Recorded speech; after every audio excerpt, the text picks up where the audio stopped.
Austin Talks Through the Movie.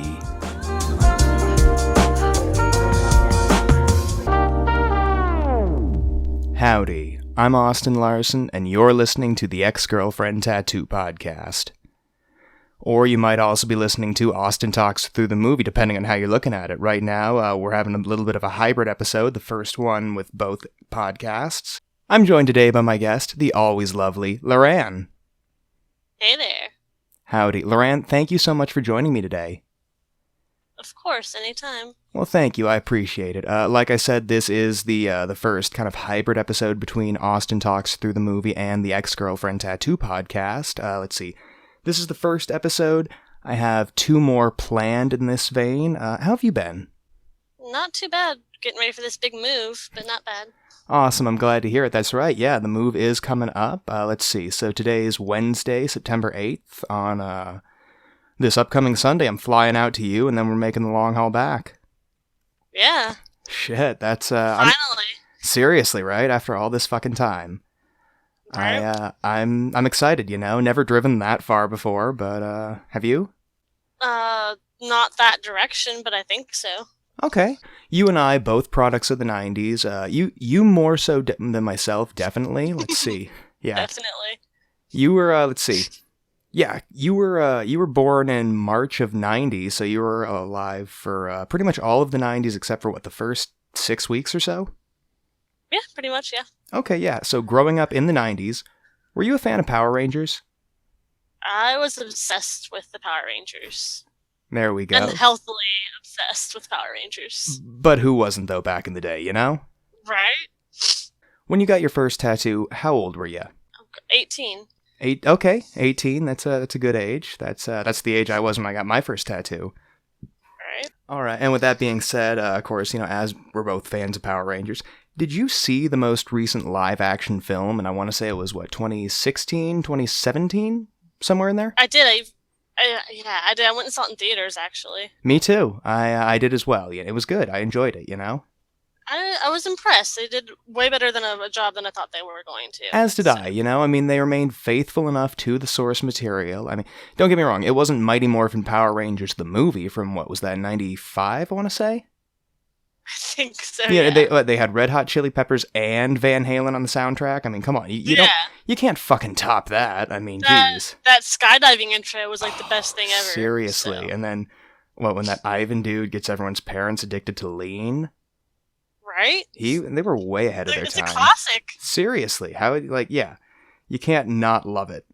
So, on to what we're going to be viewing today for the show. We're going to be watching a shorter video. It's the pilot episode for a series very similar to Power Rangers. Some might call it a ripoff. I'm talking about Tattooed Teenage Alien Fighters from Beverly Hills. Jesus Christ. Have you ever heard of this series? I have not. Okay, yeah, until earlier this week, I had never either. It aired on the USA Network and the NBC Network. I'm thinking somewhere in there it switched networks from, October 3rd, 1994 to December 8th, 1995. 1 season, 40 episodes. Okay. Yeah, Beverly Hills, that's an interesting choice for location, you know? A little bit, yeah. Right? I mean, I just feel like the fact that we're mentioning that they live in Beverly Hills, a very wealthy area, you know, in California, everything like that, I feel like the characters are going to be just somehow just a little less relatable, you know? A little bit, yeah, I could see that. Kids just won't have the same connection to this show as they did with, time-traveling teenage parents from Federal Way. Not to be confused with the Ben Gibbard project of the same name. Alright, we're going to be watching this on YouTube. Link will be in the description. Loran, are you ready? Sure thing.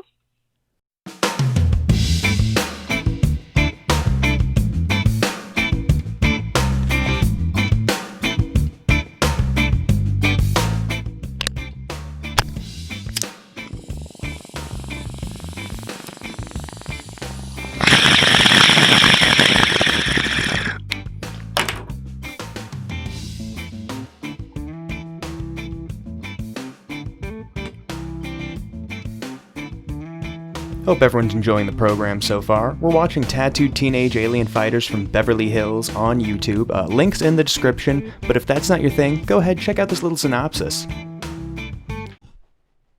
Emperor Gorgonus makes his plans to conquer Earth and sends Ninjabot to attack the Earth. Nimbar selects 4 teens to become his champions and turns them into galactic sentinels. Alright, so you just know some poor kiddo went as one of the tattooed teenage alien fighters from Beverly Hills for Halloween one year, and I feel so bad because you just know they had to explain to everyone that whole night that they weren't a fucking Power Ranger just trying his best, you know? Hope you're enjoying the video so far. So not only was this my first attempt at making a video, and oh god, it must have been like 12, 13 years maybe, this was my first time working with Zoom instead of Skype, so that was kind of fun, definitely a little bit of a challenge. When Loran and I had the meeting before we watched the pilot episode for Tattooed Teenage Alien Fighters from Beverly Hills, the meeting went well and everything. It was the post meeting, that one.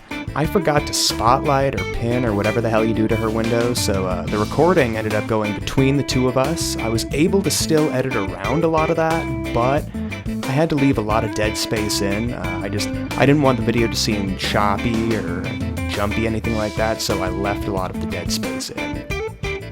I mean, but really it just makes sense because the first interview I ever recorded, that was for the Ex-Girlfriend Tattoo podcast back in, oh man, what must have been November of last year? I fucked that one up pretty well, so really, if you get anything right on the first try, you're doing it wrong, I guess, right?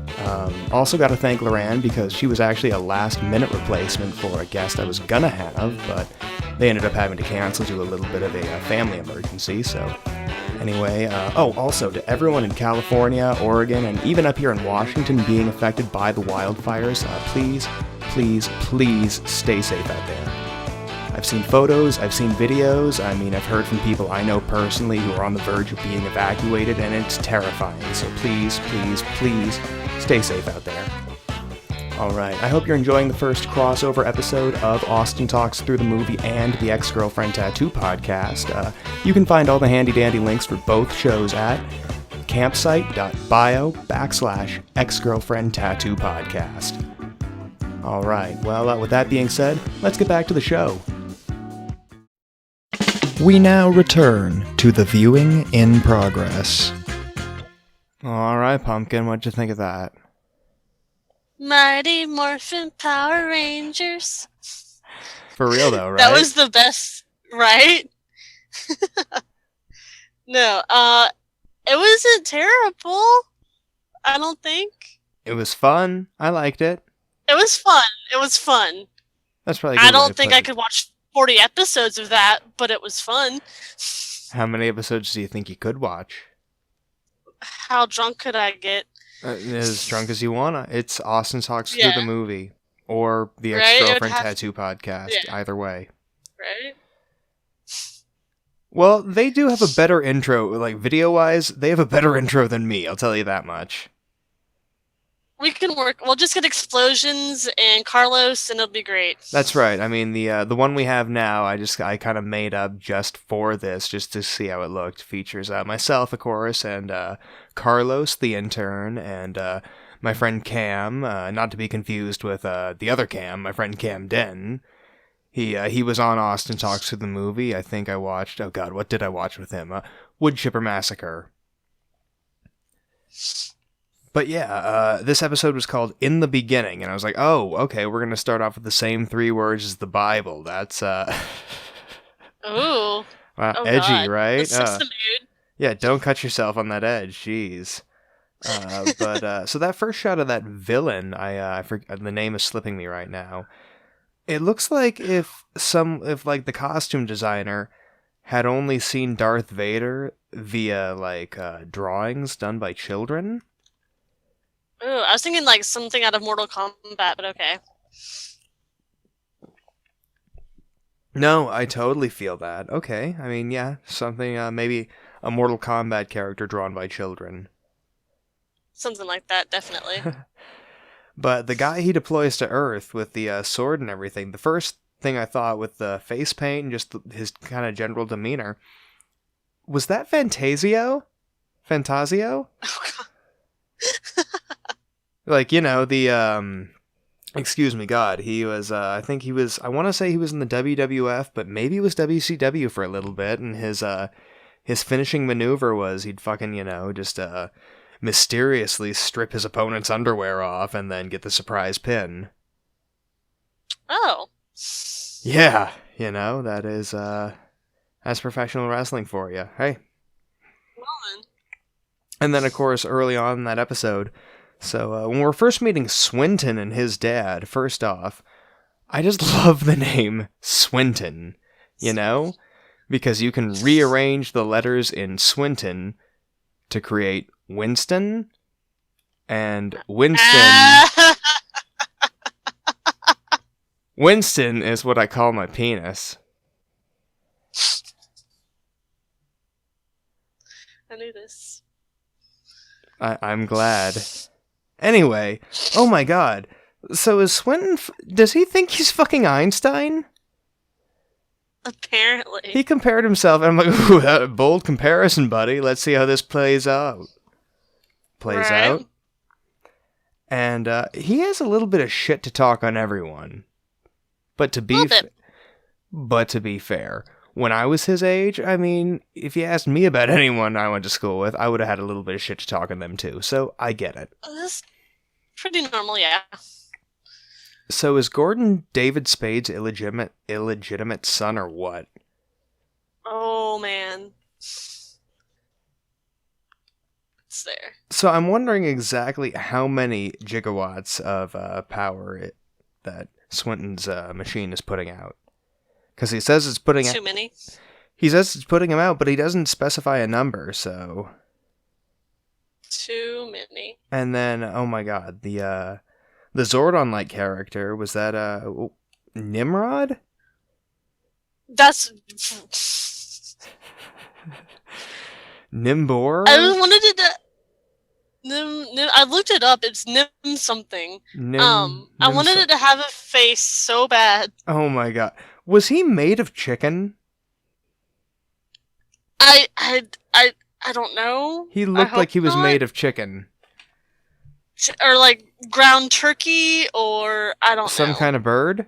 We can agree with some kind of bird, right? Some kind of bird. Okay. Some kind of bird. There's a turducken. Beer can chicken. Beer can chicken.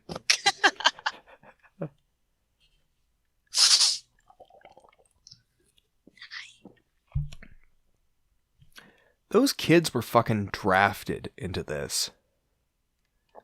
Yeah? I really don't think that, I mean, they really had consent or anything. And they were very like, okay, this is happening now. Like, there's no hesitation whatsoever. Exactly. It's like, oh, okay, well, I mean, we're here, might as well. And oh my God. So then when they finally become the tattooed teenage alien fighters from Beverly Hills, that Nimrod guy, he's tattooing kids, okay? Hear me out. He's tattooing fucking kids out of a goddamn cave, not only without their parents' consent, but also without their consent. I mean, aside from, like, state laws, do you know how many fucking, like, ethical, moral, like, hygiene codes he's violating right there? With his slimy hand? Oh my... His slimy chicken foot hand, because that was the foot of a chicken. Dude, I can only fucking pray that, like, that goopy shit on his hand was, like, either Vaseline or Aquaphor. Let's hope the latter, but... Seriously. That was cringy. Seriously, it was, oh my God, so bad. And then, of course, when Laurie says, my dad's gonna be so mad when he finds out I have a tattoo, your dad is the least of your worries right now. Right. Seriously. But overall, I mean, even though they all have a tattoo on essentially the same spot on their arm, and they have to stand on, like a little platform and everything, those aren't as cool as the original, like, Power Rangers morphers, which were, what? No, were they belt buckles? I thought they were belt buckles. Belt buckles? Yeah, that's what I'm remembering right now, too. Yeah, belt buckles. Those were fucking cool. I mean, like, oh my... Did they ever have Cowboy Power Rangers? They should have. Like cowboy Power Rangers, and they had belt buckles, and like... Missed opportunity. And then when they got punched in the face, like, like a wad of dip fell out. Yeah. Oh, there we go. See, there we go. All right, and so when they finally transform into those costumes are fucking awful. God. Yeah, right? What? I don't even know what they were. I don't... Yeah, seriously, it was masks? like... Or if it was face paint, or... It was like a bad Power Rangers fan fiction. It really was. Little bit of fun trivia though. So when Gordon's in his full form, there. Mm-hmm. The muscles. Yeah, the actor playing him. That's actually a young. That's a young Dustin Goldust Rhodes. Oh. Yeah. I just fucking made that up because I thought it was funny. No, that's not true at all. I believed it. I'm glad. Thank you. I appreciate that. Mm-hmm. All right, let's see. Nardicular. Wait, what? Nardicular. I missed something here. Yeah, fucking, Drew says it at one point. No. Yeah. Huh. She, I can't remember, it's, somebody's describing something and she says, Nardicular! Well, she's my favorite now, so. Yeah, Drew's pretty cool. Drew's pretty fucking cool. I love how they use the exact same fucking shots, like the establishing shots of, Beverly Hills. Of the same sign every single time? Mm-hmm. Are you not gonna mention their god-awful little names for when they transform? Oh my god. Well, so they're all, they're all constellations, right? Yeah. Fuck. I don't know. No, they're pretty bad, don't get me wrong. Pretty bad. And then, of course, when Swinton's dad is asking them whether they want to go to dinner that night, when Laurie says, does she say that new booze place or that new blues place? I mean, I wasn't sure. I have no idea. Fuck, well, yeah, me neither. It's kind of shitty that they can't all hang out together, though. It was kind of sad. You think that they, I mean, could have bonded over this. Exactly, that's really kind of fucking awful. I'm like, ugh, that's, you know what, it's taking everything that it taught us about friendship and just going like... Oh, yeah. Seriously. You can't hang out with the nerdy kids, sorry. Right? It's taken a big old dump on John Hughes's grave. Ooh. Right? Seriously. Right? I mean, who doesn't fucking love The Breakfast Club? There's not a bad John Hughes movie, I'm sorry. I can't think of any. No, it's not. He's perfect, sorry. Seriously. Oh my god. I mean, that... I think that guy did more for Chicago than did. Can we John Hughes marathon when I get there? Yeah, oh fuck yeah, I'm down for that. I am so fucking down for that. All right. Good. So, and then of course right there at the end when Swinton's dad was getting paid, was his tattoo going off too? I feel like his tattoo had to have been going off. Had to have. Seriously. Oh my god. And then of course right there at the end of the episode, just the whole idea that, oh yeah, the tattoo I got from some guy in a fucking cave for free didn't really hurt. It's glowing now. It's totally fine. That's normal. That's no, yeah, no. That's not something anyone should ever fucking deal with. No. This isn't... When you said they were tattooed, this is not what I thought. This is not what I had in mind at all. When I learned about this series at first, this is not what I had in mind at all. So I was like, oh, they're gonna be... Nope, never mind. Right? Slightly disappointed. Seriously. Just slightly. I feel you there. All right. So just time for some of my final thoughts on the pilot episode of Tattooed Teenage Alien Fighters from Beverly Hills. I would abso-fucking-lutely love to see it rebooted in 2020. Ooh. Yes. I mean, hear me out, and this is a lot of my own personal prejudice, bias, and preference coming out all at once. I want them all to have traditional tattoos. Well, I saw that coming from a mile away. Fuck you too. Okay, but I figure okay, so what if one of them has like a clipper and he can like breathe underwater and like get fish to do his bidding, or excuse me, because it doesn't really matter, Okay. One of them has like a bird tattoo, like a swallow. Okay. And they can fly. Okay. Another one has an anchor, and they're like fucking ridiculously strong. Okay. And finally, one of them has a black rose tattooed right on the neck. Okay. And they're immune to like all of the STIs. Okay. Makes sense, right? Alright. They all make sense. Okay. But better than the constellations, but okay. Way fucking better than the constellations. Way better.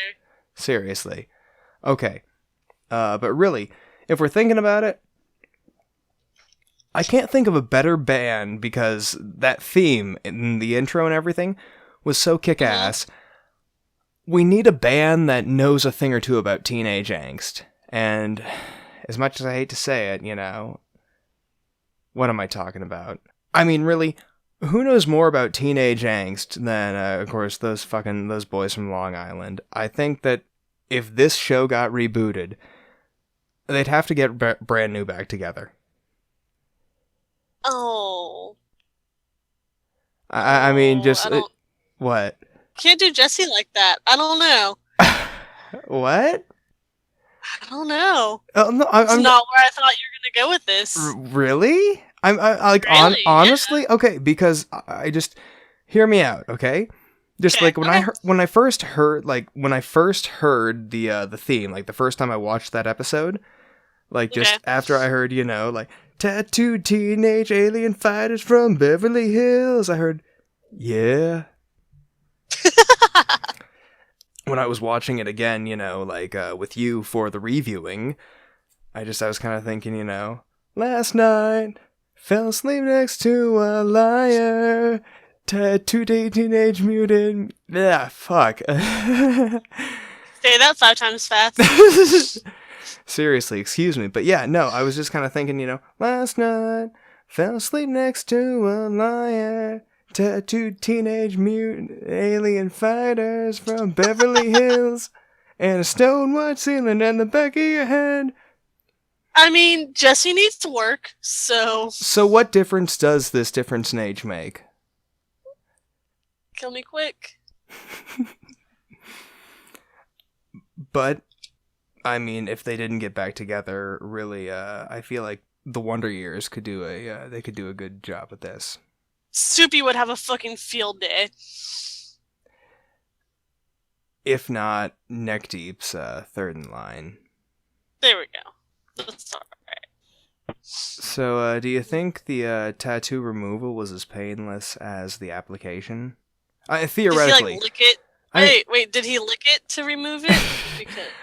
theoretically. I'm thinking, like, somewhere in the series, like, that has to become, like, like a weak point or something, like, he removed my tattoo and now I'm powerless. Which, I had a tattoo partially removed last time I was in Chicago, and, I felt pretty powerless. It was awful.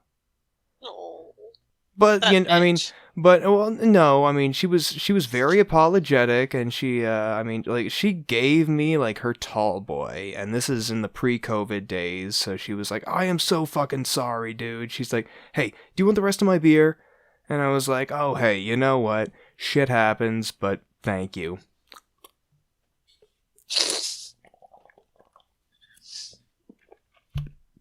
It's a funny story now, you know? And I mean, honestly, now you can't really see it all that well. So, hey, shit happens. I mean,